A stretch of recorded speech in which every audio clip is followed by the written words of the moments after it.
സത്യമല്ലേ അദ്ദേഹം? ഞാൻ ചോദിക്കട്ടെ, ഉത്തരവാദിത്വം മറ്റുള്ളവരുടെ തലയിൽ എന്തിനാണ് കെട്ടിവെക്കുന്നത്? എനിക്ക് തന്നെയല്ല ഉത്തരവാദിത്വം. ശ്രീ വി മുരളീധരൻജിക്ക് മഹാരാഷ്ട്രയിലായിരുന്നു ചുമതല. 2 ദിവസം അദ്ദേഹത്തിന് ലഭിച്ചത് തന്നെ സെൻട്രൽ പാർട്ടിയുടെ അനുമതി വാങ്ങിയിട്ടാണ്. അദ്ദേഹത്തിന് പൂർണ്ണമായിട്ടുള്ള ഒരു റീജിയന്റെ ചുമതലയായിരുന്നു, ചെന്നിത്തലയെ പോലെയല്ല.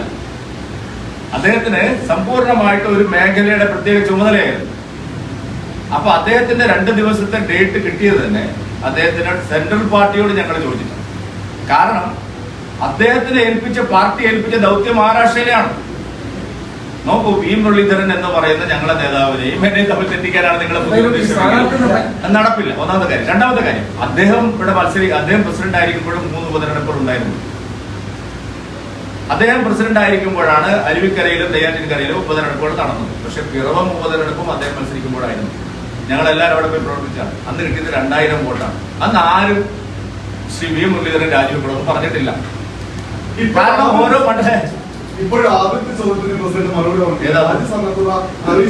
ഒരു കാര്യം ഞാൻ നിങ്ങളോട് പറയാം, സ്ഥാനത്ത് തുടരണമോ അതല്ല സ്ഥാനമൊഴിയണമോ എന്നൊക്കെയുള്ള തീരുമാനം കേന്ദ്ര നേതൃത്വം എന്ത് പറയുന്നു അത് ശിരസ വഹിക്കുന്ന ആളാണ്.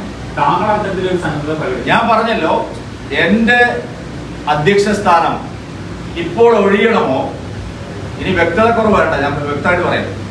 എന്റെ അധ്യക്ഷ സ്ഥാനം ഇപ്പോൾ ഒഴിയണമോ അതല്ല കാലാവധി തികയ്ക്കണോ എന്നൊക്കെയുള്ള കാര്യങ്ങളിൽ അന്തിമമായ തീരുമാനമെടുക്കുന്നത് പാർട്ടിയുടെ കേന്ദ്ര നേതൃത്വമാണ്. അതിൽ വ്യക്തിപരമായിട്ടുള്ള ഇഷ്ടാനിഷ്ടങ്ങൾക്ക് യാതൊരു പ്രസക്തിയുമില്ല. അതായത് ഈ രാജ്യസന്നദ്ധത എന്ന വാർത്ത പാർട്ടിയിലെ ചില കോൺഗ്രസ് അനുകൂലികളുടെ ഭാഗത്തുനിന്നുണ്ടായതാണ്. എല്ലാം ഞാൻ പറഞ്ഞു. ഇത് ഞാൻ പറയട്ടെ. തെരഞ്ഞെടുപ്പിലെ വിജയപരാജയങ്ങളുടെ ധാർമ്മികമായ ഉത്തരവാദിത്വം കൂട്ടുത്തരവാദിത്വമാണെങ്കിലും ടീമിനെ നയിക്കുന്ന ആളെന്നുള്ള നിലയിൽ സംസ്ഥാന അധ്യക്ഷന് തന്നെയാണ്.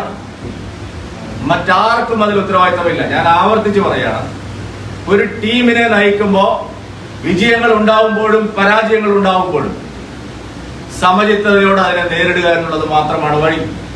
തുല്യ നിന്ദാ സ്തുതിർ മൗനി എന്ന് കേട്ടില്ലേ?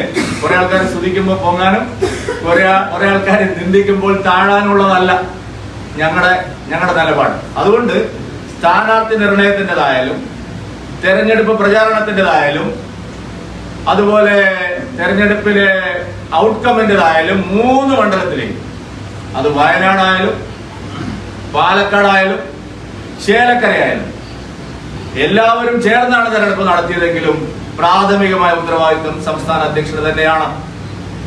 എന്റെ പ്രവർത്തനത്തിൽ എന്തെങ്കിലും വീഴ്ച ഉണ്ടായിട്ടുണ്ടെങ്കിൽ അത് ഓഡിറ്റ് ചെയ്യപ്പെടണം, ഓഡിറ്റ് ചെയ്യപ്പെടും.